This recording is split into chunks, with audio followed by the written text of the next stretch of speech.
Conversábamos esta tarde con nuestros invitados sobre la educación, pero también sobre el derecho internacional. Y decíamos que hay una tridimensionalidad en el derecho. La dimensión fenomenológica es que cualquier situación en el mundo y en la sociedad hay que reglamentarla y por eso la dimensión normativa. Pero también esa dimensión fenomenológica nos obliga, por ejemplo, con la inteligencia artificial, a crear un derecho del mundo virtual que está por hacerse. Pero además también dentro de esa perspectiva está una dimensión ética fundamental o moral, de la cual hablábamos, y precisamente se van haciendo instituciones que en función de la ética, la moral y el derecho van realizando convivencia para el ser humano. Esto es, por ejemplo, en materia de derechos humanos y derecho humanitario, lo que ha terminado con la Corte Penal Internacional, un organismo que se ha creado gracias a la comunidad internacional. Todos los estados participaron, 193. La sociedad civil también participó con modificaciones de derechos humanos y derecho humanitario. Y hoy en día tenemos una corte que funciona en La Haya y donde se ha aplicado inclusive a jefes de Estado, a jefes de gobierno, a altos mandos militares, a personas que hayan violentado el orden internacional, porque ya no son delitos nacionales, sino delitos internacionales, sobre todo los 4 crímenes establecidos en la Corte Penal Internacional, como son los delitos de lesa humanidad, los crímenes de guerra, el genocidio y el último que aprobaron, que es la agresión. Es el caso de Rusia y Ucrania, donde precisamente han tenido que dar una orden de detención al presidente Putin. Y dentro de esa perspectiva es interesante conocer esos instrumentos nuevos del derecho internacional. Aquí cerramos hoy nuestro recorrido por los escenarios internacionales con una referencia a fondo de lo que es ese derecho internacional nuevo y la referencia a la Corte Internacional Penal. Y mañana, como siempre, con el choque de las imágenes, la fuerza de las palabras y nuestros análisis en profundidad. Muy buenas tardes. En el derecho internacional, una de las mejores realizaciones es la creación de la Corte Penal Internacional, tribunal de última instancia para el enjuiciamiento de crímenes graves internacionales como el genocidio, los crímenes de guerra y los delitos de lesa humanidad. Pero como toda creación de las Naciones Unidas necesitaba un tratado que se negoció,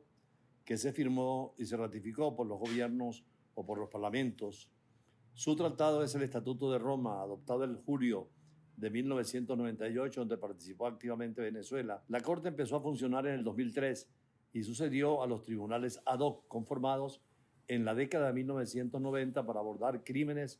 terribles cometidos en la antigua Yugoslavia y en Ruanda, y a 20 años de la adopción del Instituto de la Corte Penal Internacional,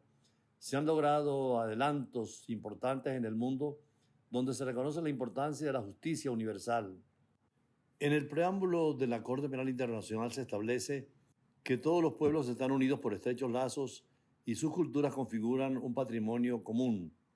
y observando con preocupación que este delicado mosaico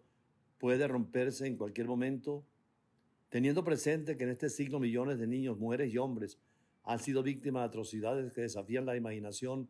y conmueven profundamente la conciencia de la humanidad, reconociendo que esos graves crímenes constituyen una amenaza para la paz, la seguridad y el bienestar de la humanidad,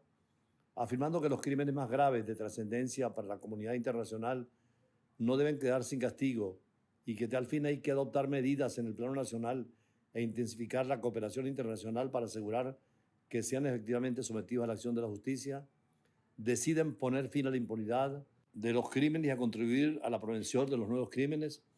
y reconocen que es deber de todo Estado ejercer su jurisdicción penal contra responsables de crímenes internacionales, reafirman los propósitos y principios de la Carta de la ONU, y en particular que los Estados se abstendrán de recurrir a la amenaza o al uso de la fuerza contra la integridad territorial o la independencia política de cualquier Estado o en cualquier otra forma incompatible con el propósito de la ONU, destacando que en este contexto que nada de lo dispuesto en el presente estatuto debería orientarse en el sentido de que se autorice a un Estado parte a intervenir en una situación de conflicto armado o en los asuntos internos de otro Estado, decididos a los efectos de la consecución de esos fines y en interés de las generaciones presentes y futuras, establecer una Corte Penal Internacional de carácter permanente, independiente y vinculada con el sistema de las Naciones Unidas, que tenga competencia sobre los crímenes más graves de trascendencia para la humanidad, internacionales todos en su conjunto por la paz. Destacan que la Corte Penal Internacional, establecida en virtud del presente estatuto, será complementaria de la jurisdicción penal nacional y decididos a garantizar que la justicia internacional sea respetada y puesta en práctica en forma duradera, han convenido en establecer la Corte Penal Internacional en 1998 y vigente desde 2002.